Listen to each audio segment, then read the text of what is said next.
Hello again, welcome. My name is Pratika. This video is called When Life Feels Flat. Perhaps lately life has felt a little flat. Not deeply sad, not especially anxious, simply without much colour. The days come and the days go, yet something quietly wonders, where has the joy gone? Perhaps there is a sense of boredom, a feeling that life has become repetitive, that nothing seems to inspire, nothing seems to touch the heart.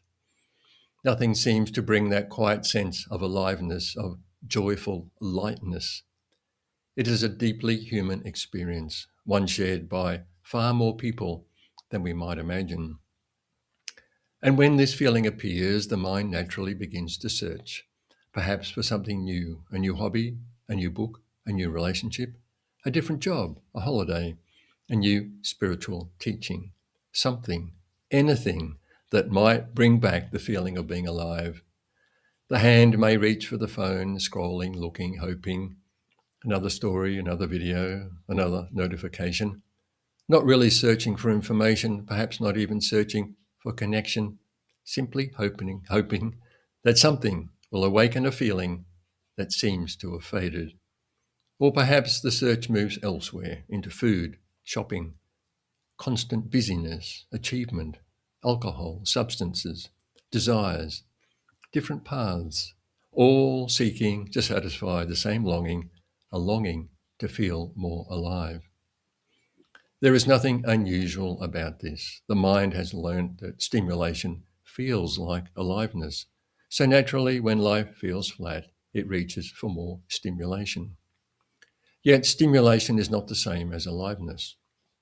Stimulation comes, stimulation goes. It depends upon circumstances and upon something happening, upon something changing. And when the excitement fades, the old familiar feeling quietly returns. So the search begins once again. We live in a world where almost every moment invites attention elsewhere. Another message, another headline, another video, another opinion, another reason to keep the mind occupied. Gradually, one's stillness itself can begin to feel unfamiliar. And when nothing is happening, the mind labels it boredom. The conditioned mind interprets the absence of stimulation as a problem to be solved. So naturally, it begins searching for something new, something exciting, something different, something that promises to bring back a feeling of aliveness. Perhaps there comes a moment when searching itself becomes tiring. Another thought quietly appears then, what is wrong with me? Why can't I enjoy life? Why does everyone else seem happier? The feeling, which was simply present, has now become personal. Not there is a feeling of flatness, but I am feeling flat. Something is wrong with me. Perhaps nothing is wrong. Perhaps nothing has been lost.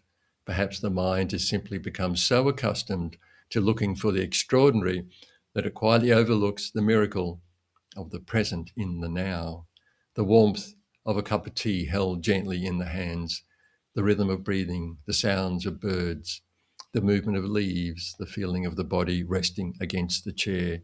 Simple moments that have never stopped selflessly offering themselves. As children, we rarely needed life to be extraordinary.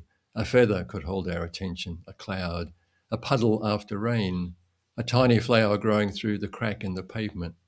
Nothing remarkable had changed, only the way of seeing.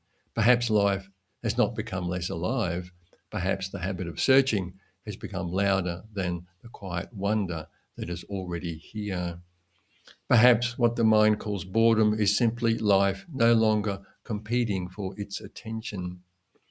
So for these next few moments, there is nowhere to go, nothing to achieve, nothing to become, nothing to fix, nothing to search for, nothing to distract yourself with, nothing to entertain you. Simply allow this moment to be exactly as it is. Notice the breath without changing it. Notice the body without asking it to be different. Notice the sounds around you coming and going without effort, and gently ask yourself, if nothing is needed to entertain you, what quietly remains? Notice that awareness itself is not flat. It is quietly present, open, still, and effortlessly aware of every sensation, every thought, every feeling, without becoming limited by any of them. Perhaps this quiet awareness is the aliveness that has never left. Not dramatic, not exciting, not dependent upon the next experience, simply here, present, always. And perhaps this is where inspiration quietly begins to return, not because life has changed, not because something new has appeared, but because the outer search has quietly come to rest through deeper reflection. And in that quietness, the simple miracle of abiding stillness, of being quietly present, is recognized once more. Thank you for sharing this meditation together. May this quiet recognition remain with you throughout your day, throughout your life. Blessings to you.